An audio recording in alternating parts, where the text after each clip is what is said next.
आप सभी को यीशु सहाय। आप सबका स्वागत है आज की आराधना में। YouTube सर्विस के द्वारा हम और आप प्रत्येक प्रभुवार इसी तरह परमेश्वर के वचन के प्रकाश में मिल रहे हैं। परमेश्वर का धन्यवाद हो। आज का जो विषय है वो यह है, या प्रभुवार जो है वो पवित्र आत्मा के अवतरण पर्व के पश्चात 12वां प्रभुवार है। और आज का जो विषय है वो यह है कि शुभ समाचार की सफलता इस पर निर्भर करती है कि उसे किस प्रकार ग्रहण किया गया है। आइए प्रार्थना करें। जीवित परमेश्वर, हम सब तुझको पुकारते हैं और प्रार्थना करते हैं कि हम सब का हृदय उपजाऊ बना रहे, उपजाऊ भूमि की तरह, ताकि हम सब तेरे वचनों को ग्रहण करें और तेरे लिए बहुत सारा फल लाएं। हे जीवित परमेश्वर, पूरे आराधना में तो अगुवाई कर, और जिन बातों को तू चाहता है कि हम इस आराधना के क्रम में सीख लें, तू हम सब की अगुवाई कर, ताकि हम सीख करके उसे पीढ़ी से पीढ़ी के लिए और विशेषकर कलीसिया की बढ़ती के लिए इस्तेमाल कर सकें और उसके फलों को हम देख सकें। हम सब की तू अगुवाई कर। जितने लोग गीतों के गाने में हैं उन सब की अगुवाई कर, जितने लोग पाठ वचन पढ़ते हैं उन सब की अगुवाई कर, और जितने जो परमेश्वर के वचन से बांटेंगे उनकी भी अगुवाई कर, और जितने लोग देख रहे हैं सुन रहे हैं उन सब की भी अगुवाई कर, हमारे प्रभु यीशु ख्रिस्त के द्वारा, आमीन। गीत नंबर 25।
कलेक्ट प्रार्थना करें।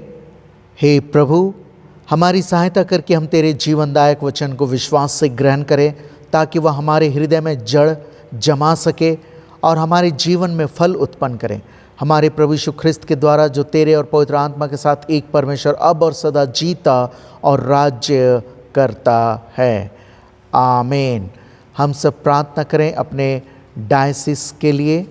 हे परमेश्वर, हम सब तुझको धन्यवाद देते हैं कि तूने हम सबको छोटानागपुर डायसिस में स्थापित किया है, रखा है।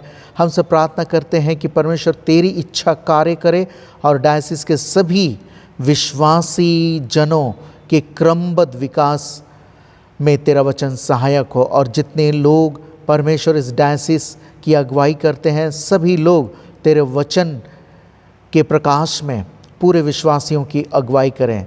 बिशप स्वामी के लिए प्रार्थना है और सभी पुरोहितों के लिए प्रार्थना है। सभी तेरे नाम से आशीषित और आनंदित और सुरक्षित रहें और सभी विश्वासियों के लिए तेरे जीवित आशीष और अनुग्रह को लाए जाने के माध्यम बने रहें। हमारे प्रभु यीशु ख्रिस्त के द्वारा आमीन। हम सब सुसमाचार प्रसार के लिए प्रार्थना करें। हे प्रभु, तू ही सामर्थ और धन और ज्ञान और शक्ति और आदर और महिमा और धन्यवाद के योग्य है। हम सब प्रार्थना करते हैं कि तेरा वचन संपूर्ण विश्व पर फैल जाए, ताकि परमेश्वर लोग तुझे जाने और तेरे व्यक्तित्व को जाने और मानवता की सेवा के लिए सदैव उपलब्ध रहें। तू ऐसी अगुवाई कर कि तेरा सुसमाचार के फैलाए जाने के हम में से हर एक लोग माध्यम बने रहें। हमारे प्रभु यीशु ख्रिस्त के द्वारा आमीन। पाप अंगीकार। परमेश्वर ने संसार से ऐसा प्रेम रखा कि उसने अपना इकलौता पुत्र यीशु ख्रिस्त दे दिया कि वह हमें पापों से बचाए, स्वर्ग में हमारे लिए निवेदन करता हो और हमें शाश्वत जीवन में पहुंचाए। इसलिए हम पश्चाताप और विश्वास के साथ अपने पापों का अंगीकार करें। हम परमेश्वर की कृपा से उसकी आज्ञाओं का पालन करने का और सब लोगों के साथ मेल मिलाप और प्रेम से रहने का दृढ़ संकल्प करें। एक साथ। हे सर्वशक्तिमान परमेश्वर, हमारे स्वर्गिक पिता, हमने मन, वचन और कर्म से तेरे विरुद्ध और अपने साथियों के विरुद्ध पाप किया है। हमने अपनी अज्ञानता और दुर्बलता के कारण और जानबूझकर भी बुराई की है और भलाई करने में असफल रहे हैं। इन सब पापों के लिए हम सचमुच खेदित हैं और अंतःकरण से पश्चाताप करते हैं। तेरे पुत्र यीशु ख्रिस्त ने हमारे लिए अपने प्राण दिए, उसी के कारण हमने जो पाप किए उनको क्षमा कर और यह वर दे कि भविष्य में हम नया जीवन पाकर सदा तेरी सेवा करें, ताकि तेरे पवित्र नाम की महिमा होवे। आमीन। सर्वशक्तिमान परमेश्वर उन सब को क्षमा करता है जो अपने साथियों को क्षमा करते और सच्चा पश्चाताप करते हैं। वही आप सब पर दया करे, आपके सब पापों को क्षमा करे और उनसे आपको छुटकारा दे, सब भले कामों में आपको स्थिर और सबल करे और शाश्वत जीवन में बनाए रखे। आमीन। परमेश्वर का धन्यवाद हो। आज का पहला पाठ वचन हम सब सुनेंगे। यूना नबी की पुस्तक और उसके 3रा अध्याय, उसके पहला पद से अंत तक। यूना नबी की पुस्तक, उसके 3रा अध्याय और उसके पहला से अंत। तब यहोवा का यह वचन दूसरी बार योना के पास पहुंचा, उठकर उस बड़े नगर निनवे को जा और जो बात मैं तुझसे कहूँगा उसका उसमें प्रचार कर। तब यहोवा योना के वचन के अनुसार निनवे को गया। निनवे एक बहुत बड़ा नगर था। वह 3 दिन की यात्रा का था। योना ने नगर में प्रवेश करके 1 दिन की यात्रा पूरी की और यह प्रचार करता गया। अब से 40 दिन के इतने पर निनवे उलट दिया जाएगा। तब निनवे के मनुष्यों ने परमेश्वर के वचन की प्रतीति की और उपवास का प्रचार किया गया और बड़े से लेकर छोटे तक सबों ने टाट तोड़ा। तब यह समाचार निनवे के राजा के कान में पहुंचा और उसने सिंहासन पर से उठ अपने राजकीय वस्त्र उतार कर टाट तोड़ लिया और रात पर बैठ गया। राजा ने प्रधानों से सम्मति लेकर निनवे में इस आज्ञा का ढिंढोरा पिटवाया, क्या मनुष्य, क्या गाय बैल, क्या भेड़ बकरी, क्या अन्य पशु कोई कुछ भी ना खाए, वे ना खाएं और ना पानी पिए। मनुष्य और पशु दोनों टाट तोड़े और वे परमेश्वर की दुआएं खिला खिला कर दें और अपने कुमार्ग से फिरें और उस उपद्रव से जो वे करते हैं पश्चाताप करें। संभव है मनुष्य परमेश्वर दया करे और अपनी इच्छा बदल दे और उसका रखा हुआ कोप शांत हो जाए और हम नष्ट होने से बच जाए। जब परमेश्वर ने उनके कामों को देखा कि वे कुमार्ग से फिर रहे, तब परमेश्वर ने अपनी इच्छा बदल दी और उनकी जो हानि करने की ठानी थी उसको ना किया। या परमेश्वर का वचन है। परमेश्वर का धन्यवाद हो। आज का ठहराया हुआ पाठ वचन थिस्सलुनीकियों के नाम पौलुस प्रेरित की पहली पत्री और उसके पहला अध्याय पहला पद से।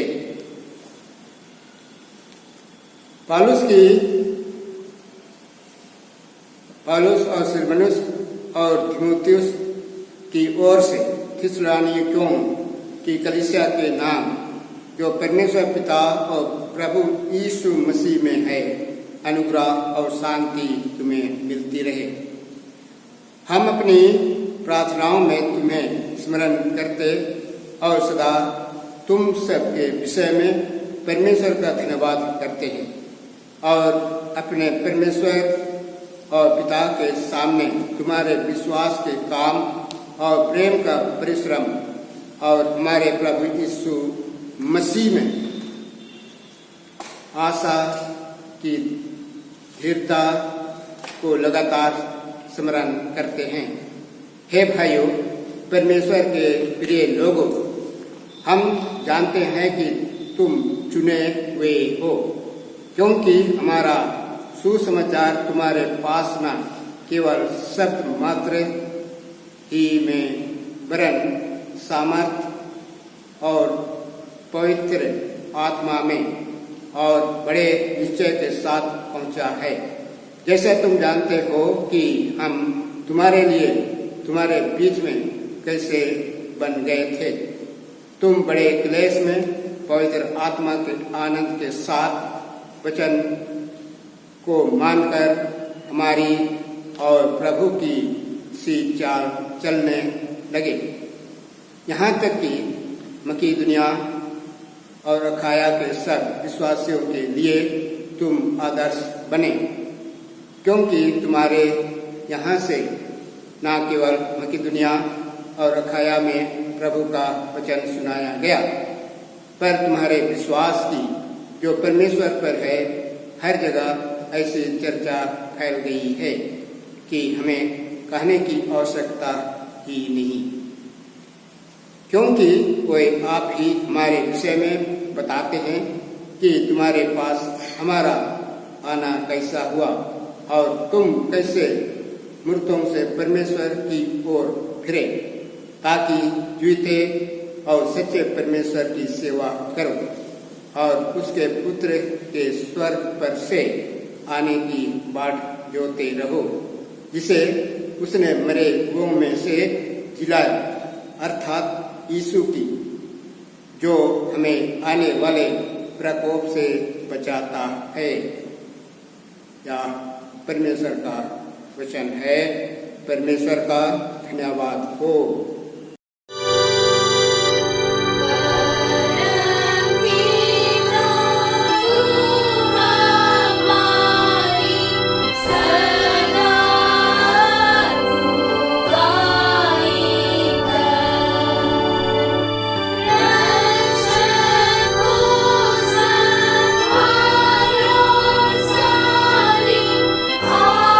आशीषों को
सुसमाचार, पवित्र मत्ती रचित सुसमाचार और उसके 13 अध्याय और उसके पहला पद से पवित्र सुसमाचार आरंभ होता है।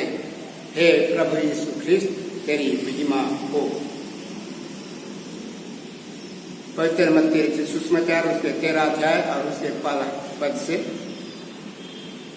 9 पद और 18 से 23 पद। उसी दिन प्रभु यीशु घर से निकलकर झील के किनारे जा बैठा और उसके पास ऐसे बड़ी भीड़ इकट्ठी हुई कि वह नाव पर चढ़ गया और सारी भीड़ किनारे पर खड़ी रही। और उसने उनसे दृष्टांतों में बहुत सी बातें कही। एक बोने वाला बीज बोने निकला। बोते समय कुछ बीज मार्ग के किनारे गिरे और पक्षियों ने आकर उन्हें चुग लिया।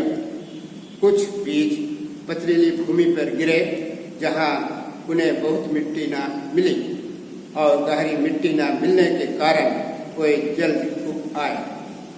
पर सूरज निकलने पर वे जल गए और जड़ न पकड़ने से सूख गए।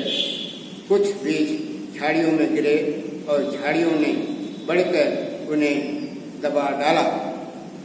पर कुछ बीज अच्छी भूमि पर गिरे और फल लाए, कोई 100 गुना, कोई 60 गुना और कोई 30 गुना। जिसके कान हो वह सुन ले। आगे 18 पद से 23 पद तक। अब तुम बोने वाले के दृष्टांत का अर्थ सुनो। जो कोई राज का वचन सुनकर नहीं समझता, उसके मन में जो कुछ बोया गया था उसे वह दुष्ट आकर छीन ले जाता है।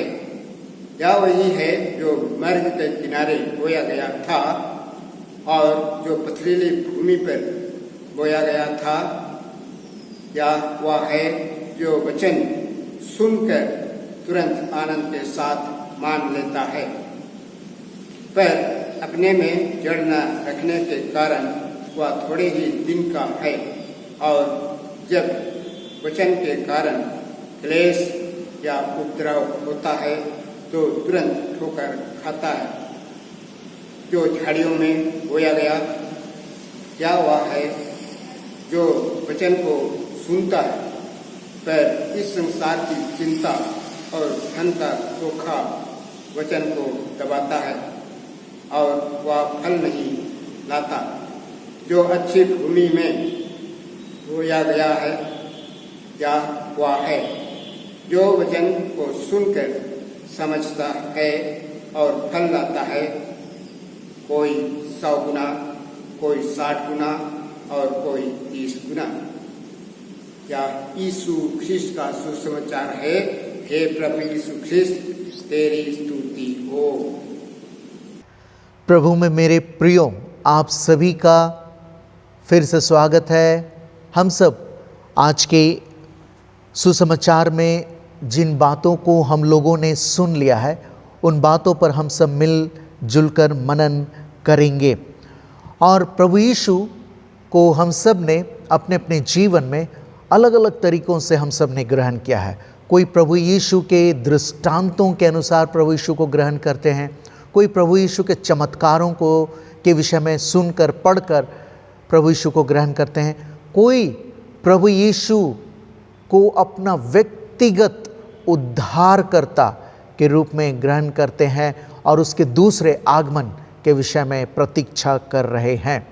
मेरे प्रियो, आज जो सुसमाचार हम सब ने पढ़ा वह मत्ती रचित सुसमाचार उसके 13वें अध्याय 1 से 9 और उसके बाद 18 से 23 पद तक है।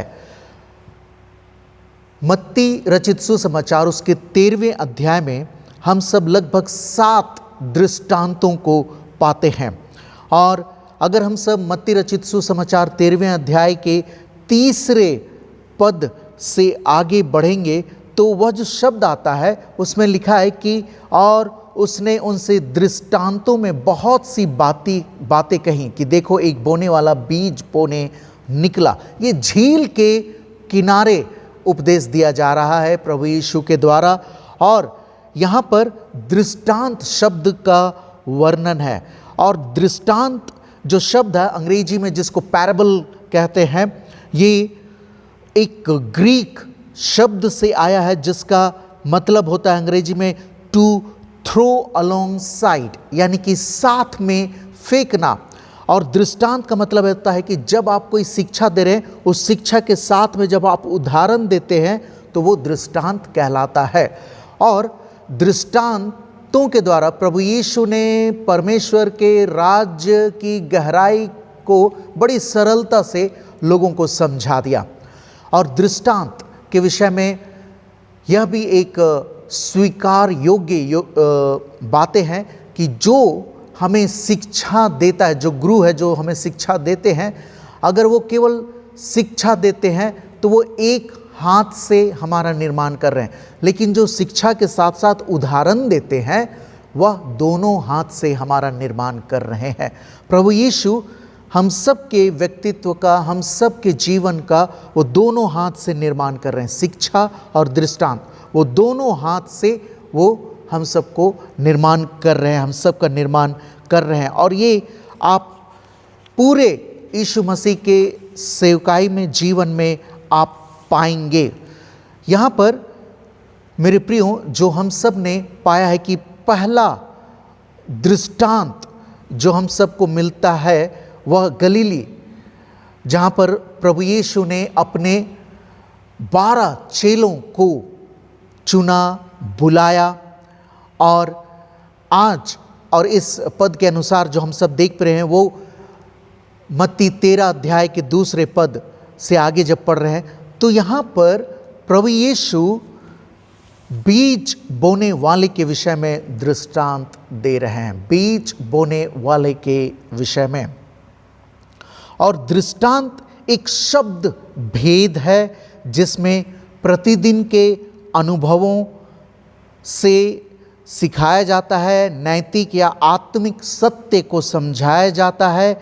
और आज ये दृष्टांत जो प्रभु यीशु ने कहा है वह परमेश्वर के राज्य के विषय में सत्य को प्रस्तुत करते हैं, सत्य भेद जिसको हम सब कहेंगे, क्योंकि वे पुराना नियम में प्रकट नहीं किए गए, लेकिन प्रभु यीशु उसको नए नियम में प्रकट कर रहे हैं। और मसीह के द्वारा केवल उन्हीं को प्रकट किए गए जो उससे उचित रीति से संबंधित थे। पद 11 से 13 और मरकुस 4 11 से 12 में इसके विषय में हम सब प्राप्त कर सकेंगे। यहूदी अगुओं द्वारा मसीह का तिरस्कार पूर्व के अध्याय में अक्षम्य पाप के रूप में पराकाष्ठा पर पहुंच जाता है। तो मेरे प्रियो, हम लोग आज देखते हैं बीज बोने वाले का दृष्टांत। बीज बोने वाले का दृष्टांत जब सुनते हैं तो बीज बोने वाले के विषय में हम सब नहीं सुनते, लेकिन किन किन जमीनों पर बीज फेंका गया, बोया गया, उस विषय में हम ज़्यादा सुनते हैं। लेकिन यह प्रभु यीशु क्लियरली यानी कि स्पष्टता से इस बात का संकेत देते हैं कि बीज बोने वाला तो वह स्वयं है। प्रभु यीशु स्वयं बीज बोने वाले हैं। अब हम सब देखेंगे उन 4 प्रकार के जगहों के विषय में। वो हमारे हृदय, हमारे मानसिकता को दर्शाते हैं। मेरे प्रियो, यहाँ कहता है कि बोते समय 4 मत्ती 13:4 में लिखता है कि बोते समय कुछ बीज मार्ग के किनारे गिरे और पक्षियों ने आकर उन्हें चुग लिया। पहला, इसका मतलब पक्षी जो है यह बुराई को दर्शाती है। अगर हम पद 19 को पढ़ें, पद 19 को अगर पढ़ें, जो कोई राज्य का वचन सुनकर नहीं समझता, उसके मन में जो कुछ बोया गया था उसे वह दुष्ट आकर छीन ले जाता है, यह वही है जो मार्ग के किनारे बोया गया था। यह बुराई को दर्शाती है। अगर हम सब प्रकाशित वाक्य 18 और 2 को पढ़ें तो इसमें भी इस विषय में कुछ विशेष बातों का जिक्र किया गया है। प्रकाशित वाक्य और 18 और उसका दूसरा पद को अगर हम सब पढ़ें उसमें इस बुराई के विषय में और विशेषकर बीज बोने वाले से संबंधित है। 18:2 में लिखता है, उसने ऊंचे शब्द से पुकार कर कहा कि गिर गया, बड़ा बाबुल गिर गया और दुष्टात्माओं का निवास और हर एक अशुद्ध आत्मा का अड्डा और एक अशुद्ध और घृणित पक्षी का अड्डा हो गया है। पक्षी बुराई की निशानी है, वही बुराई ने उस बीजों को चुग लिया। तो ये पहला प्रकार का वर्णन है जहाँ पर वो बीज गिरा। और दूसरा है कि कुछ पथरीली भूमि पर गिरे। मत्ती 13 और उसका 5 में पथरीली भूमि ठोस चट्टान के ऊपर पाई जाने वाली उथली मिट्टी के विषय में है, ये गिरा हुआ है। और वहाँ बहुत मिट्टी ना मिली और गहरी मिट्टी ना मिलने के कारण वे जल्द उग आए। अभी हम सब देख रहे हैं मत्ती 13 1 से 9 तक उन बीज बोने वाले का जो 4 प्रकार के जमीन पर बीज बोते हैं, और 18 से 23 पद तक प्रभु यीशु स्वयं उसका अर्थ समझाते हैं। और उसके बाद 6 में लिखता है, पर सूरज निकलने पर वे जल गए जो पथरीली भूमि पर गिरे थे। याद रखिए, पथरीली भूमि जो पत्थर है वह बहुत जल्दी गर्म होते हैं। वह सूरज की रोशनी से पत्थर और वह भूमि बहुत जल्द गर्म हो जाती है, और वह किसी भी चीज़ के लिए, विशेषकर पौधों के लिए, सजीव वस्तुओं के लिए अच्छा नहीं है। कुछ झाड़ियों में गिरे। तीसरे प्रकार का जो क्षेत्र है वो झाड़ियों में गिरे और झाड़ियों ने बढ़कर उन्हें दबा लिया। पर 8वां पद में कहता है, पर कुछ अच्छी भूमि पर गिरे और फल लाए, और कोई 100 गुना, कोई 60 गुना और कोई 30 गुना। और उसने अपने दृष्टांत का अंत कैसे किया? जिसके कान हो वह सुन ले। मेरे प्रियो, जिसके कान हो वह सुन ले। इस बात से परमेश्वर इस बात की चेतावनी देते हैं, इस बात को चेताते हैं कि आपको और मुझको अपने इन दोनों कानों से अपने सृष्टिकर्ता के विषय में सुनने की आवश्यकता है। हम और आप किन बातों को सुनते हैं? क्योंकि हम जिन बातों को सुनेंगे, हमारा हृदय इन 4 प्रकार की भूमि में से किसी एक प्रकार का भूमि बन जाएगा। या तो वह सड़क के किनारे वाला भूमि बनेगा, सड़क, और दूसरा है या तो पथरीली भूमि बनेगा, तीसरा है कि झाड़ी वाला भूमि बनेगा, और चौथा है कि बहुत ही उपजाऊ भूमि बनेगा। ये हमें समझने की आवश्यकता है। 18 से जब आगे बढ़ते हैं, सो तुम बोने वाले का दृष्टांत सुनो।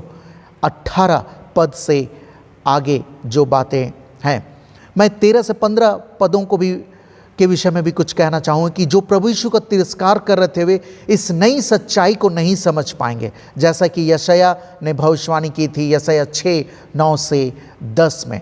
और मत्ती 13:18 से 23 में यह दृष्टांत यह सिखाता है कि परमेश्वर के वचन के प्रति 4 भिन्न प्रतिक्रियाएं होंगी। कोई प्रतिक्रिया नहीं, भावनात्मक प्रतिक्रिया, सांसारिक प्रतिक्रिया एवं फलदायक प्रतिक्रिया, 4 चीज़ों को हम सब देखेंगे। 4 भिन्न प्रतिक्रियाएं होंगी। पहला है कि कोई प्रतिक्रिया नहीं होगी, न्यूट्रल है। दूसरा है कि भावनात्मक प्रतिक्रिया होगी। तीसरा है सांसारिक प्रतिक्रिया होगी। और चौथा है फलदायक प्रतिक्रिया होगी। जब हम सब आते हैं पहली प्रतिक्रिया में कि कोई प्रतिक्रिया नहीं, ये वह स्थान है जहाँ सड़क के किनारे वो बीज गिरता है जिसे बुराई चुग लेता है। हम सब ने देख लिया है कि पक्षी जो है बुराई को दर्शाती है, और प्रकाशित वाक्य 18:2 में भी उसका जिक्र किया गया है पक्षी का। तो ये पक्षी परमेश्वर के वचन को चुग लेते हैं। यहाँ क्या है कि कोई प्रतिक्रिया नहीं। हमारे बीच में ऐसे लोग हैं जो परमेश्वर के नाम को सुनकर, परमेश्वर के शब्द को सुनकर कोई प्रतिक्रिया नहीं करते, वे निष्क्रिय हैं। और ऐसे लोगों के बीच से परमेश्वर के प्रति जो शिक्षा है, विश्वास है, वह बुराई के द्वारा आसानी से चुग लिया जाता है। मेरे प्रियो, कई बार हम लोगों ने इस वचन को सुना है, इस पाठ को पढ़ा है, फिर से हम लोग पढ़ें, प्रतिदिन पढ़ें, समझने का कोशिश करें कि मैं कौन सी प्रतिक्रिया की श्रेणी में आता हूं। जरूर इस विषय में सोचें। तो पहली प्रतिक्रिया क्या है कि वहां कोई प्रतिक्रिया नहीं, यीशु के प्रति कोई लगाव नहीं, कोई जुनून नहीं, कोई आकर्षण नहीं। इसलिए जब परमेश्वर के वचन बोए भी जाते हैं, बोले भी जाते हैं, कोई असर नहीं होता, और उसके बाद वो बुराई रूपी चिड़िया क्या करता है, उसको चुग लेता है। हम सब प्रभु यीशु के प्रति, कलीसिया के प्रति, पासबान के प्रति अगर कोई बुराई बातों को सुन लेते हैं तो आसानी से हम परमेश्वर के प्रति जो शिक्षा है उसे जाने देते हैं। हम मान लेते हैं हाँ कलीसिया बुरी है, हाँ पासबान बुरे हैं, हाँ संगति ही बुरी है, ये हम मान लेते हैं पहले प्रकार की प्रतिक्रिया में। दूसरे प्रकार की प्रतिक्रिया है वो भावनात्मक प्रतिक्रिया, जिसमें कि पौधा बड़ी तेजी से उगता है। हम भावुक होकर के कई एक अच्छे वचनों को सुन तो लेते हैं, लेकिन क्या होता है, हम बड़ी तेजी से मेरे प्रिय प्रतिक्रिया करना चाहते हैं, भावुकता वाला, ये भावनात्मक प्रतिक्रिया। और इसमें कहता है कि वो, अगर हम सब पढ़ें 5वां में, कुछ पथरीली भूमि पर गिरे जहां उन्हें बहुत मिट्टी ना मिली और गहरी मिट्टी ना मिलने के कारण वे जल्द उग आए। हम किसी भी अच्छी बातों को, यहां पर हम बात करेंगे परमेश्वर की बातों को, परमेश्वर की बातों को, बाइबल की बातों को सुनकर उतावले हो जाते हैं, भावुक हो जाते हैं, और हम बहुत जल्दी से परमेश्वर के लिए काम करना चाहते हैं, पर सूरज निकलने पर वे जल गए। लेकिन जब वास्तविकता से हमारा टकराव होता है, इस संसार की वास्तविकता से, इस संसार के परीक्षाओं से जब हमारा सामना होता है, तो हम उतनी ही तेजी से सूख भी जाते हैं। या दूसरे प्रकार की प्रतिक्रिया, भावनात्मक प्रतिक्रिया। तीसरी है सांसारिक प्रतिक्रिया, यानी कि कुछ झाड़ियों में गिरे, जो 7वां पद में कहता है, और झाड़ियों ने बढ़कर उन्हें दबा डाला। याद रखिए मेरे प्रियो, ये झाड़ी भी बढ़ रहे हैं। यहां पर 7वां पद में कहता है कुछ झाड़ियों में गिरे और झाड़ियों ने बढ़कर उन्हें दबा लिया। झाड़ी जो बढ़ रहे हैं वह पौधे की बढ़ने की अपेक्षा थोड़ा तेज है और उस पौधे को वो दबा रहे हैं। ये सांसारिक प्रतिक्रिया हम सब के साथ होगी मेरे प्रियो। हम सब घर में सबसे ज़्यादा सांसारिक प्रतिक्रियाओं को आदान प्रदान करते हैं। जैसा हम सब कहते हैं कि शादी करो नहीं तो जी नहीं सकोगे, एक सांसारिक और सामाजिक प्रतिक्रिया का एक अच्छा उदाहरण हो सकता है। ये सांसारिक रूप से हम सब अपने जीवन को फलने फूलने से पहले, यानी ईश्वरीय जीवन के फलने फूलने से पहले ही सांसारिक विचारधाराओं से हम उसे दबा डालते हैं और वो फल नहीं लाता है। ये सांसारिक प्रतिक्रिया। और चौथा है फलदायक प्रतिक्रिया, कुछ अच्छी भूमि पर गिरे। ये वे लोग हैं जो वचन को सुनते हैं और समझते हैं, सुनते हैं और समझते हैं। मैं उस वाक्य को, उस वचन को फिर से दोहराना चाहूँगा, जिसके कान हो वह सुन ले। मेरे प्रियो, सुनना जरूरी है, लेकिन जो चौथे प्रकार की जो प्रतिक्रिया है, फलदायक प्रतिक्रिया, फ्रूटफुल रिएक्शन, वो क्या होता है, वो ना केवल सुनता है लेकिन उसको समझता है, उसके एप्लीकेशंस, उसके अनुप्रयोगों के विषय में वो सोचता है, और इस तरह से वह व्यवहारिक रूप से फलदायी होता है। मेरे प्रियो, आज के समय में हम बहुत सारे वचनों को सुनते हैं, बहुत सारे उपदेशकों के द्वारा परमेश्वर के वचन को सुनते हैं, लेकिन अच्छा क्या होगा कि हम फलदायी प्रतिक्रिया करें। यानी कि हम अगर एक पौधे हैं, हम जहाँ हैं वहाँ रहें और उसके चारों तरफ खाद गिरना चाहिए। बहुत सारे उपदेशक रूपी खाद हो सकते हैं, आप वहीं रहें और फल लाएं। यूँ बार बार उखड़ते रहना भी अच्छा नहीं है। मैं इसमें थोड़ा सा 5वीं प्रतिक्रिया जोड़ना चाहूँगा। हम फल क्यों नहीं लाते? क्योंकि होता क्या है कि जहाँ पर हमें रोपा गया है, प्रभु यीशु ने जहाँ हमें रोपा है, परमेश्वर ने यीशु मसीह में जड़ पकड़ने के लिए हम लोग को वह वरदान दिया है, वो माहौल दिया है।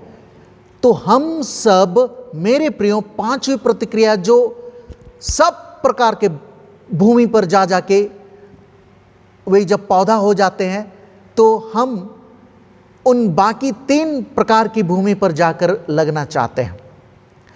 जैसा मैं खुलकर कहना चाहूँगा, किसी ने अगर हमें बता दिया कि भैया सामने वाले संगति अच्छी है, वहाँ चलते हैं, ये संगति, ये कलीसिया, ये डायसिस तुम्हारे लिए ठीक नहीं है, चलो कोई और जगह चलें, तो हम वहाँ पर जड़ पकड़ें। मेरे प्रिय याद रखिए, बपतिस्मा आपने जिस कलीसिया में पाया है वहीं पर आप रोपे गए हैं, आप वहीं बने रहें।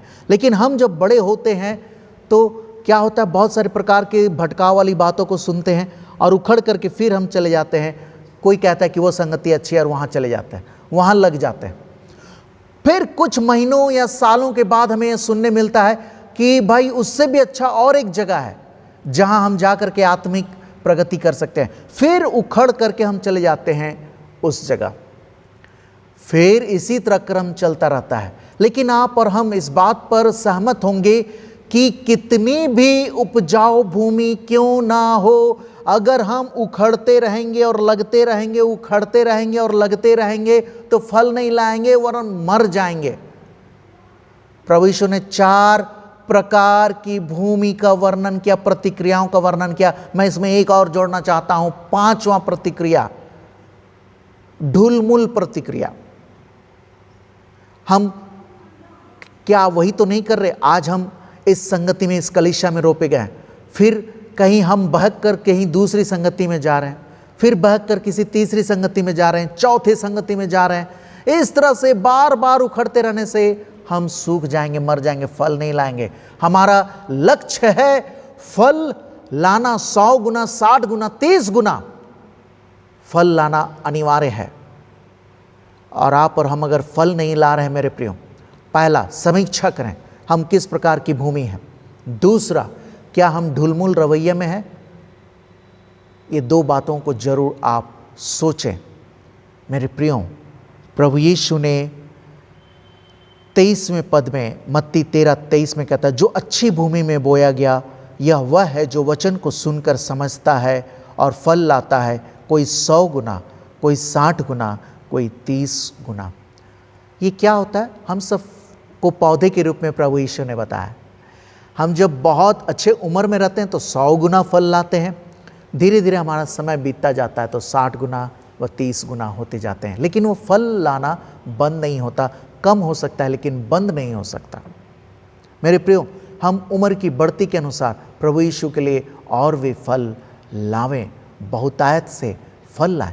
मेरे प्रियो, आज का ये वचन हम सबको बहुतायत से आशीष दे और परमेश्वर करे कि हमारा हृदय इतना उपजाऊ हो कि उसके वचन जब हमारे हृदय में गिरे तो मेरे प्रियो वो फल लाए। मैं एक विषय के साथ आपको छोड़ जाना चाहता हूँ, वो यह है कि हमारा हृदय, आप सबका हृदय उपजाऊ है। ना वह पथरीली है, ना झाड़ी है और ना वह सड़क के किनारे जैसी वाली भूमि है, लेकिन वह उपजाऊ है। और मेरे प्रियो, अब हम तय करें कि इस उपजाऊ रूपी हृदय में हम मानवतावाद का बीज को बोते हैं या पड़ने देते हैं, या आतंकवाद। दोनों बीज के लिए फलदायी है यह हृदय। मानवतावाद का बीज बोएंगे वह मानवता के लिए फल लाएगा, आतंकवाद का बीज बोएंगे वह मानवता के लिए खतरा साबित होगा। मेरे प्रियो, आज ही तय करें कि हम किस प्रकार की भूमि है। लेकिन मैंने वचन के द्वारा जो समझा और जाना, जो मैं आपसे कह रहा हूँ कि हम सब उपजाऊ हैं। जी हाँ मेरे प्रियो, आप और हम उपजाऊ भूमि हैं।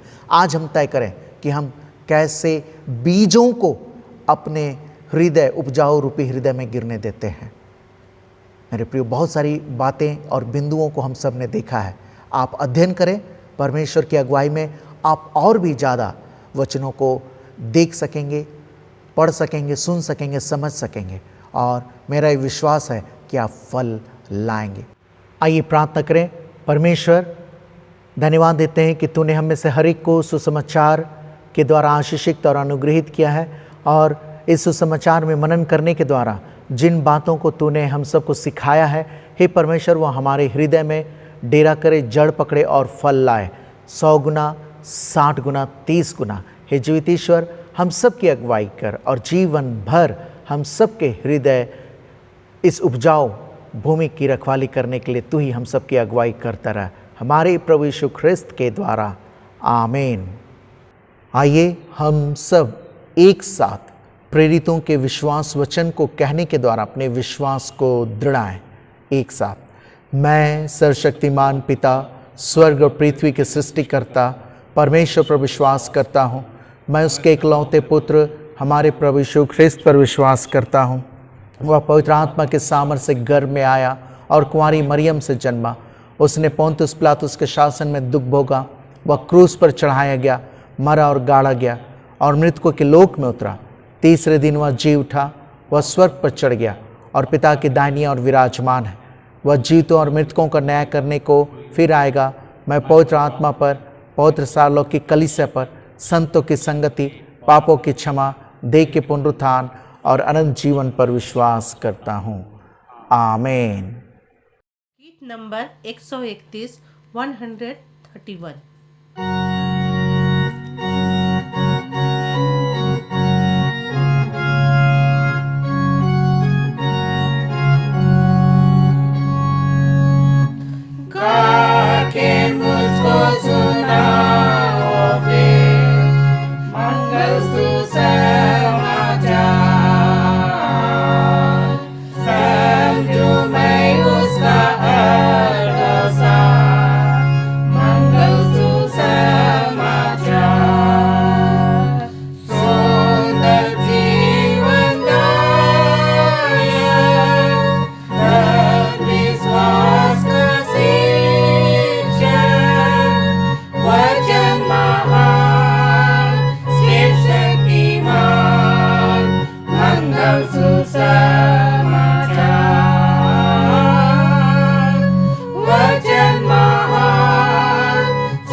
इस दान के लिए प्रार्थना करें जो हम सब अपने मसीही जीवन में जिन शिक्षाओं को हमने प्राप्त किया है कि आराधना के समय हम दानों को अर्पण करते हैं, इस अर्पित किए गए दान पर हम प्रार्थना करें।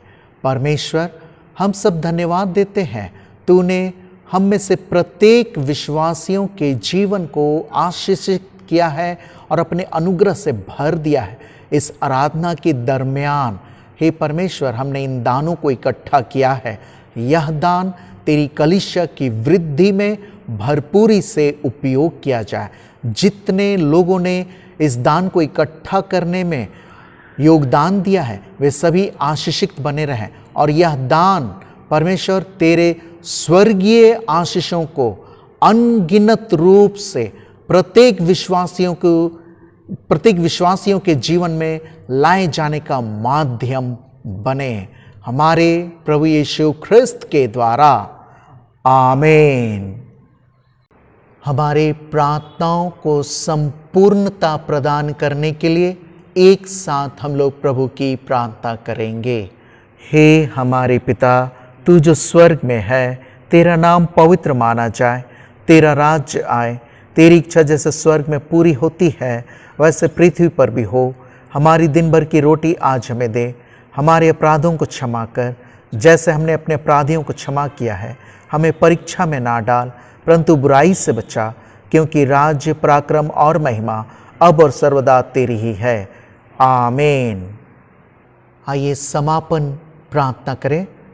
त्रिएक परमेश्वर, तूने हम सबको आज की आराधना के द्वारा प्रत्येक विश्वासियों के जीवन को आशीषित कर दिया है। हे परमेश्वर, तूने आज के विषय के द्वारा हम सबको सिखाया व चिताया कि हम वचन सुनाने वालों पर ध्यान दें, ताकि हम सबका जीवन तेरे पुत्र यीशु ख्रिस्त के तुल्य अंश अंश बदलता चला जाए। हे परमेश्वर, अब जब हम सब आराधना की समाप्ति पर हैं, हम में से प्रत्येक विश्वासी जनों की तू सुधि ले, ताकि पूरे सप्ताह हम सब तेरे वचन को पढ़ने वाले, उसके अनुसार अपने जीवन को आशीषित बनाने वाले बने रहें, सबके लिए प्रार्थना करने वाले बने रहें। और हे जीवित ईश्वर, हम सब वचन के सुनाने वालों के लिए विशेष प्रार्थना करते रहें। सभी पुरोहितों के लिए प्रार्थना अनिवार्य रूप से अर्पण किए जाते रहे।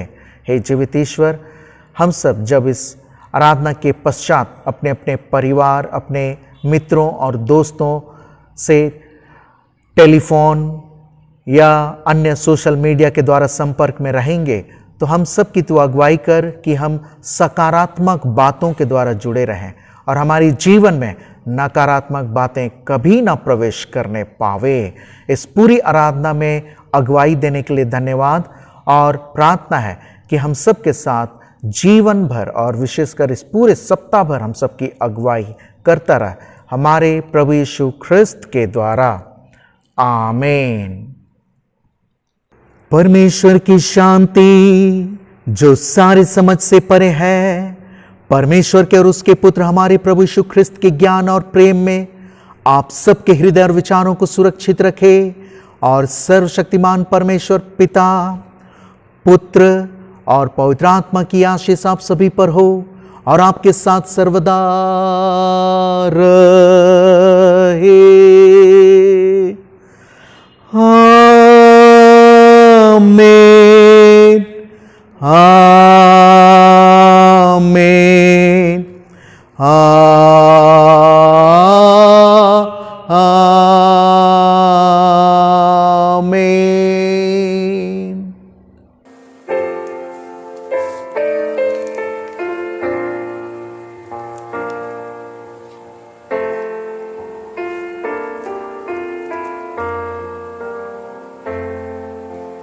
यीशु क्या ही प्यारा मित्र, आपनों का स्नेहा,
उसके दान में सब